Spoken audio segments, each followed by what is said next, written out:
60 জন সাহাবীর নেক আমল আপনার আমার আমল নামায় লিখবে যদি আমরা সুন্নাহ দিয়ে আখিরি জামানায় চলতে। আজকে সুন্নাত আসেনি আমাদের নাই। ও মুরব্বি বাবারা, মিশকাতুল মাসাবি হাদিস নাম্বার 176 আমার রাসূলের সাহাবী আবু হুরায়রা রাদিয়াল্লাহু তাআলা আনহু বর্ণনা করেন, আমার রাসূল সাল্লাল্লাহু আলাইহি ওয়াসাল্লাম বলে দিয়েছে, মান তামাসসাকা বিসুন্নতি ইনদা ফাসাদি উম্মতি ফালাহু আজরু মিয়াত শাহীদ। আমার রাসূল সাল্লাল্লাহু আলাইহি ওয়াসাল্লাম বলেছে, আখিরি জামানা আসতেছে না চলে? আখিরি জামানা কি আসতেছে না চলে? চলে। এবার বুঝে দেখেন এই জামানা। আমার রাসূল বললেন আখিরি জামানা ফিতনা ফাসাদের সময় আমার কোন উম্মত যদি আমার সুন্নতকে ভালোবাসতে পারে, সুন্নত দিয়ে জীবনটা সাজাতে পারে, আমি রাসূল ঘোষণা দিলাম তার আমল নামায় 100 শহীদের মর্যাদা সওয়াব আল্লাহ লিখে দেবেন। কয়শো শহীদ কাকে বলে? আমাদের দেশে যারা রাজনীতি করি মরে এরা শহীদ। এরা শহীদুল ইসলাম জন্য, কালিমার জন্য, কোরআনের জন্য আমার রাসূলের শানের বিরুদ্ধে রক্ত দিবেন। আমার রাসূল সাল্লাল্লাহু আলাইহি ওয়াসাল্লামের ইসলামকে নিয়ে কেউ যদি কটূক্তি করে, এই দেশের জন্য, জাতির জন্য, ভাষার জন্য যারা কোরবান হয়েছে তাদেরকে কি বলা হয়? শহীদ। যারা রাজনীতি করতে যায় মারা যায় তাদেরকে শহীদ বলা হয়। শহীদ কাকে বলা হয়? শহীদের ব্যাপারে আমার আল্লাহ পাক রব্বুল আলামিন বলেন, ওয়ালা তাকুলু লিমান ইউকতালু ফি সাবিলিল্লাহি আমওয়াত বাল আহইয়াউ ওয়ালাকিন লা তাশউরুন। আমার আল্লাহ বলে যারা শহীদ হয়ে যায় তারা মৃত নয়, তারা কবরে জীবিত। সুবহানাল্লাহ বলে। শহীদেরা কবরে কি? কারণ অন্য আয়াতে আল্লাহ বলছে বাল আহইয়াউন ইনদা রাব্বিহিম ইউরযাকুন, আমি শহীদ যারা হয় তাদেরকে কবর জগতে জীবিত করে দিয়া তাদেরকে আমার জান্নাতের খাবার পরিবেশন করতে থাকি, এদেরকে বলা হয় শহীদ। আর এই শহীদের মর্যাদা কি?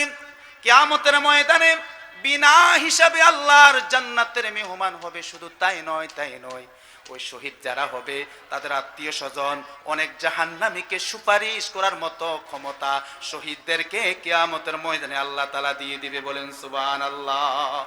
এই 100 শহীদ রাসূলের সুন্নাত দিয়ে যদি এই আখিরি জামানায় চলতে পারেন, 100 শহীদের সওয়াব আল্লাহ তাআলা তার আমলনামায় লিখে দিবে। বলেন সুবহানাল্লাহ। এবার আসেন জামে তিরমিজি শরীফ হাদিস নাম্বার 2520 হাদিস শরীফের মধ্যে আমার রাসূল আমাদেরকে একটা মেসেজ দিয়েছে। আমার রাসূল বললেন, কোন উম্মত যদি 3টা কাজ করে দুনিয়া থেকে যাইতে পারে, কয়টা? আরো জোরে বলেন, কয়টা? 3টা কাজ করে যদি এই জমিন থেকে আল্লাহর এই দুনিয়া থেকে যাইতে পারে, আমার আল্লাহ তারে সহি সালামতে নিরাপদে আল্লাহর জান্নাতের মেহমান বানাইয়া দে। 1 নাম্বার হলো মান আকালা তাইয়্যিবান, যে মানুষটা হালাল খাবে, হালাল উপার্জন করবে। 2 নাম্বার ওয়া আমিলা ফি সুন্নতি, সে রাসূলের সুন্নাত দিয়ে জীবনটা সাজাতে পারবে। 3 নাম্বার ওয়া আমিনান নাস বাওয়াকিয়াহু দাখালাল জান্নাত, তার হাত এবং জবান থেকে তার বাড়ির মানুষ, এলাকার মানুষ, তার প্রতিবেশী যদি নিরাপদ থাকতে পারে, কয়টা? 1 নাম্বার মান আকালা তাইয়্যিবান, যে ব্যক্তি হালাল খাবে। 2 নাম্বার ফি সুন্নতে নবী, যে ব্যক্তি সুন্নত দিয়া চলতে পারে। 3 নাম্বার তার হাত, তার জবান থেকে তার প্রতিবেশী, তার বাড়ির মানুষ যদি নিরাপদে রাখতে পারে। এই 3টা কাজ করে যদি দুনিয়া থেকে যাইতে পারে, আমি রাসূল ঘোষণা দিলাম নিরাপদে আল্লাহর জান্নাতে পৌঁছে যাবে। এখন আসেনি গো বাবা, আমাদের হাত এবং জবানে আমাদের প্রতিবেশী কি নিরাপদ আছে? আর প্রতিবেশী যে দূরের কথা, নিজের ঘরের মানুষও তো নিরাপদে নাই। কথা সত্য না মিথ্যা? এবার আসেন সুন্নতের অনেক ফজিলত আলোচনা করতে হলে অনেক সময়। এখন মুক্তাসার আপনাদেরকে 2টা সুন্নতের আমল দিব। কয়টা? এখন তো মাহফিল হচ্ছে, কিন্তু শিখার মতো কিছু আমরা মাহফিলে শিখতে পারি না। যে যেদিকে পারে মাঠ কাফায় চলে যার, কিন্তু জিজ্ঞাসা করবেন আজকে মাহফিলে যে কি শিখছেন, কইবেন হুঁচিয়ারি, কি বলছে আর সে জানে না। আজকে মাহফিল থেকে অন্তত আর 20 মিনিট হাতে, এই 20 মিনিটের মধ্যে 2টা সুন্নতের আমল শিখে যাবেন। কয়টা? এই 2টি সুন্নতি আমল যদি আপনি আজকে থেকে যদি মরণ পর্যন্ত যদি করে যাইতে পারেন, আপনাদেরকে ফজিলতটা আগে বলে দিই, যে মানুষটা এই দুইটা আমল আজকে থেকে মরণ পর্যন্ত করতে পারে, ওই ব্যক্তিটা মরার সময় তার ইমানি দৌলত নসিব হবে, তার জবান দিয়ে কালিমা নসিব হবে, সে মারা যাবে লেমুয়ায়, মারা যাবে ফেনীতে, কিন্তু তার এই মরণটা আমার আল্লাহ শাহাদাতের মরণ দান করে। বলেন সুবহানাল্লাহ। কয়টা আমল? দুইটা আমল মনে রাখবেন। আজকে মাহফিল থেকে দুইটা আমল নিয়ে যান বাবা। আজকে সুন্নত দাফন হয়ে যাচ্ছে, কিন্তু এই কথাগুলো আজকে আমাদের মাঠে ময়দানে বলা হচ্ছে না। আমার সমস্ত ওয়াইজিন কেরামদেরকে বলবো, আজকে মানুষ পথভ্রষ্ট হয়ে যাচ্ছে, অপর সংস্কৃতি দিয়ে ইসলামী সংস্কৃতি থেকে দূরে সরে যাচ্ছে। আজকে আমাদের প্রত্যেকের দায়ীদের দায়িত্ব হলো পথ হারা মানুষকে পথ দেখে দেওয়া। কি বলেন, ঠিক কিনা? এবার আসুন সংক্ষিপ্ত বলছি। এক নাম্বার আমল হলো কি জানেন? মেসওয়াক। কি মেসওয়াক আসেনি? নাই। আজকে আমাদের মেসওয়াক আমাদের কাছে নাই। এক নম্বর আমল কি? মেসওয়াক। আমার রাসূল সাল্লাল্লাহু আলাইহি ওয়াসাল্লাম জীবনের শেষ সময় এই আমলটা করছে। সুবহানাল্লাহ বলেন। আমার রাসূলের শেষ অবস্থা, তখন আম্মা জান আয়েশাকে বলেন, আয়েশা রে, আমার মেসওয়াকটা আনো। সুবহানাল্লাহ। দেখেন জীবনের শেষ আমলটা কি? মেসওয়াক। ও মুরব্বী বাবারা, যুবক ভাইয়েরা, মেসওয়াক করলে কি লাভ হবে আমাদের? সহিহ আল বুখারী ৭২৪০ নাম্বার হাদিস, নাসাই শরীফে আছে, তিরমিজি, আবু দাউদ, ইবনে মাজাহ ৫টা কিতাবের মধ্যে হাদিসটা এসেছে। আমার রাসূল সাল্লাল্লাহু আলাইহি ওয়াসাল্লাম বলেছেন, ক্বালা লাউলা আন্না শাক্কা আলা উম্মতি ওয়া আলান নাসি লা আমারতুহুম বিসওয়াক মা কুল্লি সালাত। আমার রাসূল বললেন, উম্মত রে, আমি তোমাদের জন্য কষ্টকর হবে এটা যদি মনে না করতাম, আমি রাসূল সাল্লাল্লাহু আলাইহি ওয়াসাল্লাম তোমাদেরকে প্রত্যেকটা ওয়াক্তে নামাজের আগে মেসওয়াক করার জন্য নির্দেশ দিয়ে দিতাম। বলেন সুবহানাল্লাহ। কিসের নির্দেশ দিতেন? মেসওয়াক। এখন আজকে আমাদের মেসওয়াক আছে?